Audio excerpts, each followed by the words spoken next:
परेशान ही दे देंगे, पैसा नहीं दे पाएंगे, कहाँ से दें? हमने पर कोई रास्ता नहीं, घर तो छोड़ के आएगा महाराज, कहाँ जाए हम? यहाँ काम भी नहीं लग रहा है कहीं, इतना परेशान है, एक एक दाने को परेशान है। दिल्ली कब आए आप? 2 महीना हुआ सर हमको आए यहाँ काम मिल रहा है आपको? कोई काम नहीं मिल रहा है, इधर उधर भाग रहे हैं, मजदूरी कर रहे हैं, कहीं मिल रहा है कहीं नहीं मिल रहा है। आप अपना घर छोड़कर क्यों आ गए फिर? कर्जा के वास्ते बोलते हैं, कर्जा के घर गिरवा देंगे और तुमको नीलाम करवा देंगे, कर्ज पैसा अगर नहीं दोगे, और मेरे पास जितना पैसा है नहीं, हम कहाँ से बोलते हैं इकट्ठा दे दो हम। जय हिंद जय भारत साथियों, मेरे साथ एक व्यक्ति हैं, मनोज कुमार नाम है इनका, उत्तर प्रदेश से आए हैं, कर्जा मुक्ति अभियान से जुड़े हुए हैं और ये इनकी शिकायत बंधन बैंक से रिलेटेड है। देखिए बैंक कैसे लोगों को टॉर्चर कर रहा है और इतना टॉर्चर करता है कि वो लोग अपने घर को छोड़ करके दूसरे प्रदेश में जा करके कमाने खाने को मजबूर कर दिए जाते हैं।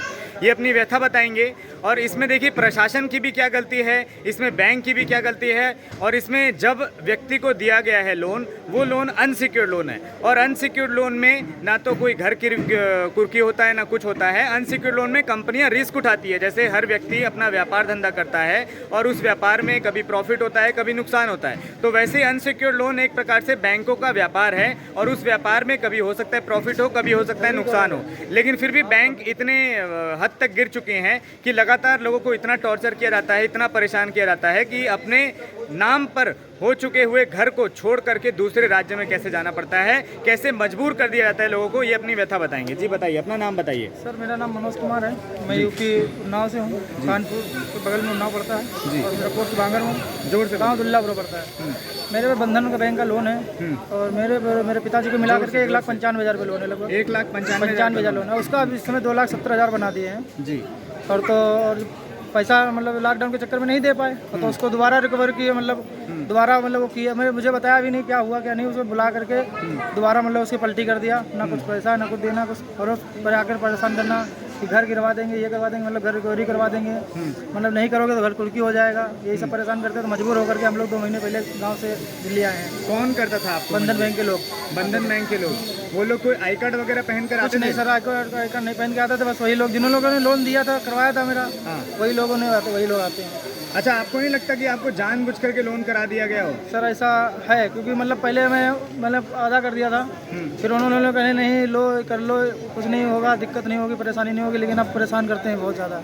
अच्छा, यानी ये समझिए कि व्यक्ति को जानबूझ करके लोन दिला दिया गया कि लोन ले लो, ऐसा कर लो वैसा कर लो, जानबूझ के सपने दिखाए गए, क्योंकि उनकी नज़र पे इस व्यक्ति का जो मकान है वो मकान था और मकान को कैसे भी करके वो लोग हथियाना चाहते थे, जिसकी वजह से उन्होंने जानबूझ करके ऐसा लोन दिया, बार बार उसको रीस्ट्रक्चरिंग किया शायद लोन को, है ना। तो रीस्ट्रक्चरिंग करने के बाद इतना बढ़ा दिया कि ये व्यक्ति दे ना पाए, जानबूझ करके एक जाल में फंसा दिया ताकि ये व्यक्ति अपना घर खुद ही छोड़कर चले जाए। बताइए सर, लॉकडाउन लग गया, लॉकडाउन के चक्कर में मेरा जो दुकान था वो भी सब खत्म हो गया और लॉकडाउन में जो पैसा था मेरे पास जमा पूंजी थी 60-65 हज़ार भी सब खत्म हो गया और मेरे पे लॉकडाउन में कर्जा भी हो गया 40,000 रुपये प्राइवेट, वो अभी तक मैं नहीं चुका पाया हूँ। दुकान का राशन का 40,000 रुपये देना है, लॉकडाउन का नहीं दे पाया हूँ। चाचा आप बताइए क्या दिक्कत हुई?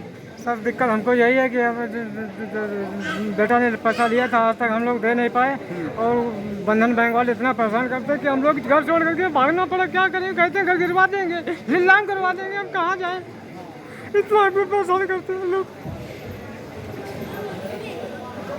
साथियों, इस तरीके से बैंक लगातार टॉर्चर करने का काम कर रही है, बदतमीजी करने का काम कर रही है, व्यक्तियों को खून के आंसू रोने का काम कर रही है बैंक। लेकिन फिर भी निर्मला सीतारमण जी शायद अपने कान बंद करके रखी हुई हैं, पीयूष गोयल जी शायद अपने कान बंद करके रखे हुए हैं, प्रधानमंत्री नरेंद्र मोदी जी शायद अपने मित्रों को और उद्योगपतियों का कर्जा माफ़ कराने के लिए रखे हुए हैं। आम जनता का दर्द उनको शायद समझ में नहीं आ रहा है, लेकिन यकीन मानिए जब तक उनको दर्द समझ में आएगा तब तक उनकी सत्ता जा चुकी होगी। यदि आम जनता का कर्जा माफ़ नहीं किया गया तो यकीनन ये सभी लोग मिल करके राजनीति ही करेंगे। क्यों, आपके पास कोई विकल्प बचता है? राजनीति करोगे ना हमारे साथ? इसके बाद हम परेशान ही दे देंगे, पैसा नहीं दे पाएंगे, कहाँ से दें? हमने पर कोई रास्ता नहीं, घर तो छोड़ के आएगा महाराज, कहाँ जाए हम? यहाँ काम भी नहीं लग रहा है कहीं, इतना परेशान है, एक एक दाने को परेशान है। दिल्ली कब आए आप? 2 महीना हुआ सर हमको आए। यहाँ काम मिल रहा है आपको? कोई काम नहीं मिल रहा है, इधर उधर भाग रहे हैं, मजदूरी कर रहे हैं, कहीं मिल रहा है कहीं नहीं मिल रहा है। आप अपना घर छोड़कर क्यों आ गए फिर? कर्जा के वास्ते बोलते हैं, कर्जा के घर गिरवा देंगे और तुमको नीलाम करवा देंगे, कर्ज पैसा अगर नहीं दोगे। और मेरे पास जितना पैसा है नहीं, हम कहाँ से बोलते हैं इकट्ठा दे दो, हम इकट्ठा तो एक सर मेरा फोन चोरी होगा ना, रिकॉर्डिंग उनकी पड़ी थी, मेरे पास बहुत सी रिकॉर्डिंग थी जो यहाँ भी फ़ोन करते थे, मतलब फ़ोन कर करके धमकियाँ देते थे कि मतलब जब से मैं यहाँ फ़ोन आता था बराबर, मेरा अभी 3-4 दिन पहले फ़ोन चोरी हो गया। अच्छा, इसीलिए मेरी रिकॉर्डिंग नहीं है मेरे पास। तो चाचा जमीन के कागज किसके नाम पे है? जमीन के कागज सर, जमीन मेरे पास है नहीं, एक आधा विस्वा जमीन है, जमीन ही नहीं है मेरे पास, घर ही घर है, बाकी जमीन नहीं है। तो वो क्या चीज़ है जिसके ऊपर उनकी नजर है? घर बस घर ही घर है और हमारे पास कुछ है घर नहीं। किनके नाम पे है? घर मेरे नाम है सर। आपके नाम है, तो डरते क्यों हो?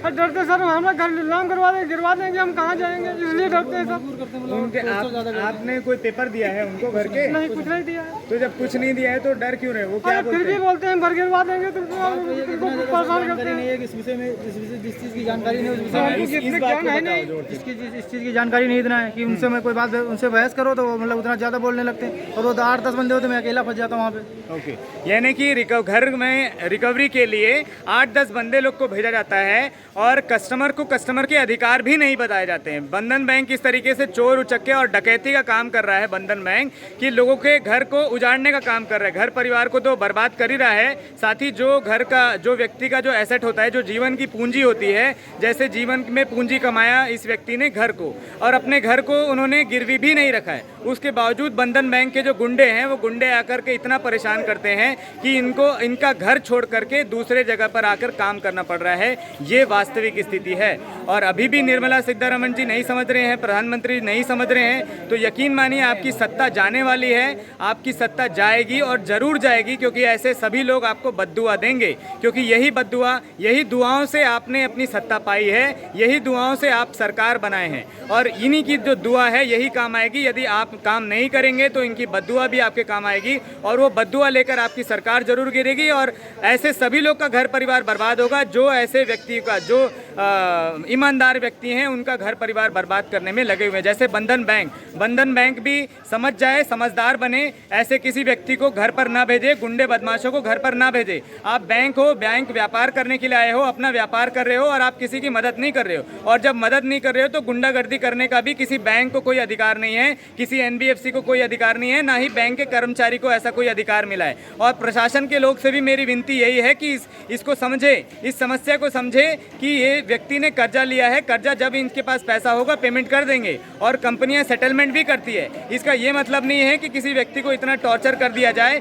कि वो व्यक्ति अपना घर छोड़ करके दूसरे राज्य में चला जाए। इनका लाखों का एसेट था, वो लाखों के एसेट छोड़ करके आज 6,000 रुपये महीना कमाने को मजबूर कर दिए गए हैं। साथियों, ज़्यादा से ज़्यादा इस वीडियो को पहुँचाइए, निर्मला सीतारमण जी तक भी पहुँचाइए, प्रधानमंत्री नरेंद्र मोदी जी तक भी पहुँचाइए, पीयूष गोयल को तक भी पहुँचाइए, अश्विनी वैष्णव तक भी पहुँचाइए, ताकि सभी लोग मिलकर इस समस्या का समाधान कर सकें। और अमित शाह जी से भी रिक्वेस्ट करूंगा, होम मिनिस्ट्री के जो मंत्री हैं, उनको भी रिक्वेस्ट करूंगा कि अपनी प्रशासन को ये समझाएं कि जो व्यक्ति कर्जा ले रखा है वो कोई गुनहगार नहीं है। जिस व्यक्ति ने कर्जा लिया है उसकी परिस्थिति ठीक थी, कंपनियों ने पूरा स्टेटमेंट चेक करती है, कंपनी उसके बाद देती है पेमेंट। तो आज जब इनकी स्टेटमेंट देखेगी तो आज इनकी स्टेटमेंट में यही दिखाया जाएगा कि इस व्यक्ति की स्थिति नहीं है। किसी भिखारी को तो लोन नहीं देती आपकी कंपनियां। सड़क पे अगर कोई कटोरा लेकर भीख मांग रहा होगा तो उसको तो लोन नहीं मिलेगा ना, क्यों? ऐसा है क्या?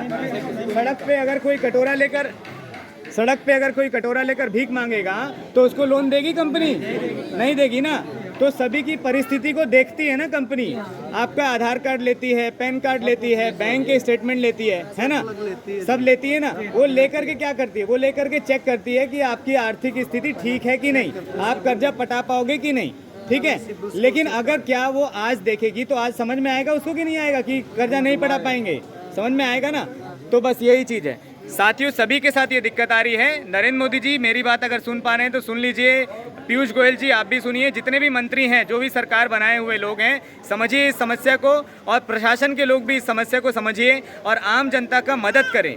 आज बहुत सारे लोग कर्ज के दलदल में फंस के आत्महत्या जैसा गलत कदम उठा रहे हैं। इस बढ़ती हुई आत्महत्या के जिम्मेदार वही बैंक है, वही जैसे बंधन बैंक है। इनके पास कोई ऑप्शन ही नहीं बचा है, इनके पास कोई चारा नहीं है, केवल और केवल आत्महत्या करेंगे। घर घर जाके लोन मांगते हैं, घर घर जाते हैं, जबरदस्ती घर जाके बनाइए लोन मांगते हैं। बताओ घर घर जाते हैं और कहते हैं लोन लीजिए, और मतलब पहले 6 महीने में देते हैं 30,000 रुपये, फिर 6 महीने बाद 1 लाख कर देते हैं, पर मतलब अदा नहीं करवाते हैं। उसी में 30,000 अपना काट लेते हैं, फिर 1 लाख कर देते हैं, फिर 1 लाख जब नहीं दे पाओगे तो 1.5 लाख दे देते हैं। तो आपको ऐसा इंटरेस्ट रेट के बारे में जानकारी कुछ देते नहीं, हैं? ये नहीं कितना बताते, ये इंटरेस्ट नहीं रेट? बताते हैं। ये ना आपको इंटरेस्ट रेट के बारे में भी जानकारी नहीं, जानकारी नहीं देते हैं। और कैसे बढ़ रहे हैं इसके बारे में कोई किस्तें बता जानकारी देते हैं कि इतनी किस्त तुम्हारी महीने में जाएगी। नहीं? ओके, और कोई किस्त वो लोग सही बताते हैं कि इतनी किस्त इतना जाएगी? सर कोई ध्यान नहीं देता कितना होता है। बाद में हम लोग अब की जब जोड़ा मैंने तो मेरा 1 लाख पे 40,000 रुपये एक्स्ट्रा पड़ा जाके साल भर में। यानी कि 1 लाख पे 40,000 रुपए एक्स्ट्रा बढ़ना पड़ रहा है, 40%। 1,95,000 का 2,70,000 बना दिया, मतलब 75,000 रुपये एक्स्ट्रा बनाया 2 लाख का। ओके, ये साल भर में? ये मतलब साल भर का था ही हो गया, मतलब तो अब तो ज़्यादा हो गया होगा, किन का बताया ही नहीं, लॉकडाउन के बाद का मुझे बताया ही नहीं कितना है। साथियों, लगातार ऐसी ही कंपनियां काम कर रही है और मेरे पीछे आप देख पाएंगे ये सभी लोग कर्जे से परेशान हैं और इसी तरीके से परेशान है जैसा ये व्यक्ति परेशान है, ये चाचा परेशान है।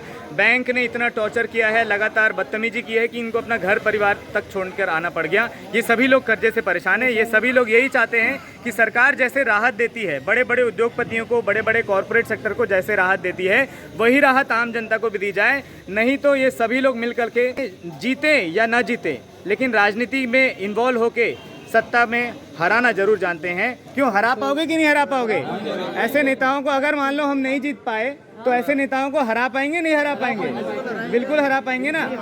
उन नेताओं की गद्दी छीन पाएंगे? नहीं छीन पाएंगे? हाँ बोलिए। वोट बीजेपी को पक्के वोट दिए कैथल डिस्ट्रिक्ट से। ओके। पूरे जमा गांव रामना जमा इकट्ठे हो गए। ओके, इन्होंने बीजेपी को वोट दिया है और पूरे गांव-गांव इकट्ठे होकर के वोट दिए हैं। तो जो जनता वोट देना जानती है, सरकार बनाना जानती है, वो सरकार गिराना भी जानती है। ये हैं देखो, एक चीज तो ये तय है ना कि हम जीते ना जीते हरा जरूर देंगे, है ना।